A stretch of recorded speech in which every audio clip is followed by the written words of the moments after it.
Well, hello and welcome to another episode of Diving Deeper from Longfleet Baptist Church. My name's Ken. I'm the minister here, and I'm joined again by Janet, the church secretary. Hello. Thank you, Janet, for it was actually Janet's nudging that otherwise you wouldn't have had of this episode, but Janet nudged me this week. So we've been looking at the book of Daniel on and off over the past few weeks, and this week we're looking at Daniel 4, which I've titled Nebuchadnezzar's Humiliation. So Nebuchadnezzar the second, the king of Babylon. The king of Babylon.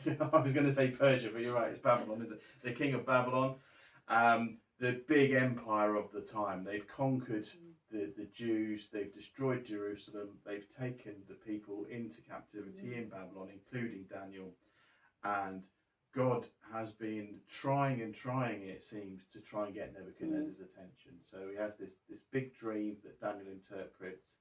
He throws the three youths into the fire, and he sees a fourth man who rescues the men. But he doesn't seem to be paying attention to God. He's not really accepting God as his own God. And then here in Daniel 4, we get King Nebuchadnezzar has another dream, which Daniel interprets for him, and he says, "Oh my goodness, King, this, if only this applied to your enemies, but actually it applies to you. You're going to go insane. You're going to live as an animal. God's going to drive you out into the wilderness," and then that happens.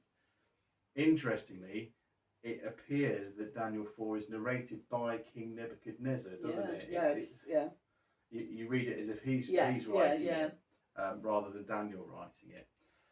And so, have you ever encountered someone who clearly resisted the hand of God upon them in the way that Nebuchadnezzar does? You know, someone clearly God's trying to get their attention and they just don't respond. Or can you think of other Bible examples of people who were unwilling to submit to God in that way? Yeah, I think over the years I've encountered a number of people who've resisted God's call to them, both people that didn't already know him, and God was clearly, talking to them and trying to get them to turn to him, and they were refusing to do so. But also Christians who were resistant to God saying no to them when they thought something should be happening. Right. Over, I've been a leader here for a long time, and a number of people have come saying they felt they were being called to full-time ministry and so on. And the Baptist way of doing that is by testing it. First of all, the church testing that call, and then it going on to the region to be tested by a ministerial recognition committee, and the college having to test it as well. All three are important to that. And one or two, we were not prepared to support their application. Felt that they weren't ready for that, and unfortunately they didn't really take that very well because they were so convinced that it was right.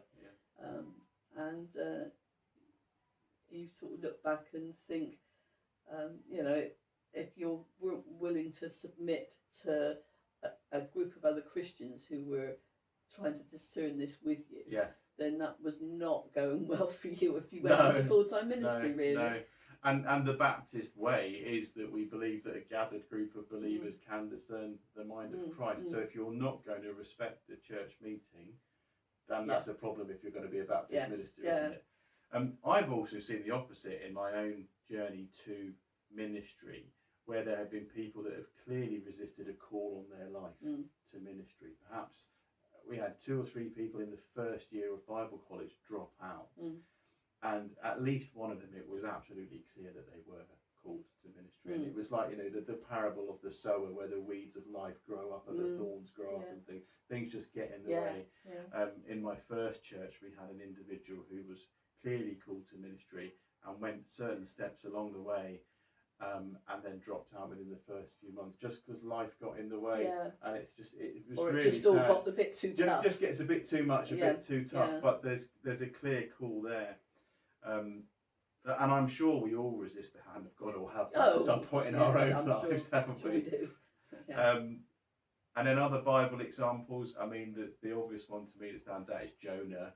Yeah. He has a clear instruction from God. You will go to these people. You will say this. And Jonah goes, no, I'm not having you blessing those people. And he goes off and gets a ship in the other direction. And even when the ship is in the storm about to be shipwrecked, he says, the reason this storm's happening is because I've refused to do what God's told me. Yeah. So a really big one there. Yeah. And there were other characters that I thought of for last week's Bible study. One is Samson, who was called by God to be a judge and to live a sort of holy life and an upright life, and completely went against everything that the commandments about that were. Married a Philistine woman. All sorts of things. Took impure food that he shouldn't have taken. So he came to mind. And one or two women who, when they had heard what God wanted, were prepared to wait for God's answer to that prayer. So tried to manipulate God's plan to happen sooner than it was supposed to happen. Sarah, who was the wife of Abraham, came to mind. Who, when she wasn't fallen pregnant, offered her slave girl to Abraham to father a child. Causing all sorts of problems that still persist. Yeah, absolutely. And one a New Testament example I thought of was Paul or Saul, as was that resistance. And similar to Nebuchadnezzar in that should have known better because God, was educated in godly ways, and then deliberately persecuted God's people as Nebuchadnezzar did, had a physical impairment put on him by God, and it was only when he admitted and acknowledged God that was cleared up. Lots of other Bible examples I'm sure you can think of people deliberately resisting God, not submitting to him. I like the fact that the Bible doesn't hide those flaws, No. because it gives us all a little bit of encouragement that God can use people who aren't perfect. That they don't all the Bible characters don't always do what God wants, but he still uses them. And so that's an encouragement to us. The Bible's a book that doesn't shy away from the harsh realities of life. It knows that people let people down and that we let God down. It doesn't try to hide that. It's an open and honest book in that way. So God warns Nebuchadnezzar in the dream that if he doesn't change his ways, he's going to drive him out into the wilderness. He'll become like an animal. And Daniel says to him, you've got the opportunity now to humble yourself, to be a just king. And he doesn't. And a year later, it all comes to fruition, and he is driven out into the wilderness and goes insane. Why do you think God used such an extreme measure to get Nebuchadnezzar's attention, to get him to come to faith? Well, he'd repeatedly been calling him to have faith in Israel's God. But I was particularly struck by verse 28 in chapter 4 of Daniel, where 12 months after the dream, Nebuchadnezzar stood on the roof of his house looking out over Babylon, and he takes credit for all that has been done by his mighty power. And at that point, God says, no, I'm the one who's got the mighty power, and I've got the power to bring you to your knees. And I think that's a key element. That even though Nebuchadnezzar had been called, 12 months later, he's still resisting that. That acknowledgement of God's power in his life, really. He says, "Is this not the great Babylon I have built as the royal residence by my mighty power and for the glory of my majesty?" And so he was brought to his knees, because of that claim, really. And we know from history that Nebuchadnezzar was the most powerful king of Babylon. So his father had begun the kingdom, and it was really under Nebuchadnezzar that it spread and became its most powerful. He defeated the Egyptian army, he defeated the Assyrian army, defeated the Jews. And so there's this ego there, isn't there? And he says to the three youths before he throws them in the fire, "What God can save you from my hands?" There you go. There's a man who thinks he can take on a god. And as you say, God says, "You know what? I've had enough of this in some ways. And it's at the end of the chapter when Nebuchadnezzar praises God, raises his eyes towards heaven, and acknowledges God's dominion is an eternal dominion. His kingdom endures forever. And he can basically do what he wants. He does as he pleases with the power of heaven and the peoples of earth. And it's that point that Nebuchadnezzar has acknowledged that actually I may be the king of this big empire, but I'm not a god, and I don't have the powers of a god.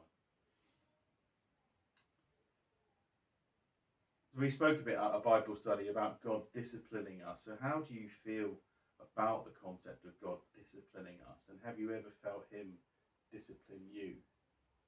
I think God disciplines us because he loves us in the same way as parents discipline their children. At least most of the time. They discipline them for the right reasons because they love their children and they want them to learn good lessons, not to do dangerous things, to live the right sort of life. Even people who aren't Christians, who are parents, want their children to learn some basic things that are good for their future. And I think, you know, in that same way as God's our Father, he does it because he loves us. It's a way of correcting us and bringing us to heel, and bringing us back to him. Really, I certainly have had occasions where I felt that God's disciplined us. Last week I talked about the fact that when I was first offered an opportunity to come to Poole, I said no, I don't think I want to move to Poole, I don't know anybody in Poole, and so on. And God did, over the following few months, cause all sorts of like personal little things happen to me that made me realise that this was God saying, no, actually, I do want you to move to Poole. This is part of my plan for you. But I couldn't see that in Bristol. I could only see how on earth was I going to make a life for myself here. But I'm very grateful that God did correct me, because I'd never have found the husband I married and the church that I belonged to if I hadn't submitted to God's will at that point, really. Quite often it seems that God discipline comes through circumstances and situations, doesn't it? I remember, and I've spoken about this before on Diving Deeper, when I knew God was calling me to be an army chaplain, but I did a bit of a Jonah. I didn't want to go back and bless the army. I didn't want God blessing the army through me. So I applied to the RAF, and they said no. Quite surprisingly, because on paper it looked perfect. And then the circumstances over the subsequent few months were quite dire for our family, sort of financially and housing and things like that. And had I just been obedient and done it in the first place, it would have been a lot less painful. But we do see that God is motivated to discipline us by love, and he doesn't condemn us, but he does correct us. And like you say, good parent, a good father, good mother will correct. My 11-year-old son is allowed to walk to and from school every day, and I've told him strictly, you're not to run across the road, you're to look carefully, and you're to walk across the road. Yesterday he didn't realise I was following him. I just so happened that I was about 100 metres behind him walking down the road, and I saw him sprint across the road, and I yelled at the top of my voice, and he jumped out of his skin and got home and sat him down, and I said, look, I didn't shout at you to deliberately upset you, but this is about your safety. It's because I don't want you getting squashed by a car, basically, tripping up halfway across the road or something. And so that discipline there was motivated by genuine concern for his safety and well-being, genuine love for him. And we do sometimes as parents have to be careful that we don't discipline just because we're angry. If a child's been really cheeky or really naughty, you just send them to their room, but don't give them any dinner or something. You've got to be careful, haven't you, that you're actually looking to correct rather than condemn. It's all about our growth as Christian disciples. That's what God wants, is to grow us as disciples. So fantastic chapter there, Daniel 4. Like we said, it is the king himself narrating this chapter. It's not in the same language as the rest of Daniel, which makes it clear that something different is going on there.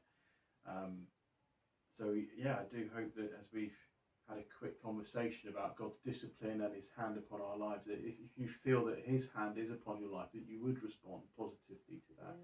And like I said, the Baptist way is a gathered group of believers discerning the mind of Christ. If you think God is doing something with you or wants to do something with you, then speak to other Christians and just discern that with other Christians. And this Sunday we're leaping forward a few decades in Daniel, so we're going to Daniel 5, and we're looking at King Belshazzar. So if Nebuchadnezzar was the second king of Babylon, Belshazzar is right towards the very end of the Babylonian Empire, and we're going to be thinking about another king and God's hand upon another king. So we do pray that you would respond to God in the way that he wants you to. Thank you very much, Janet. Right. Thank you. Bye-bye. Bye.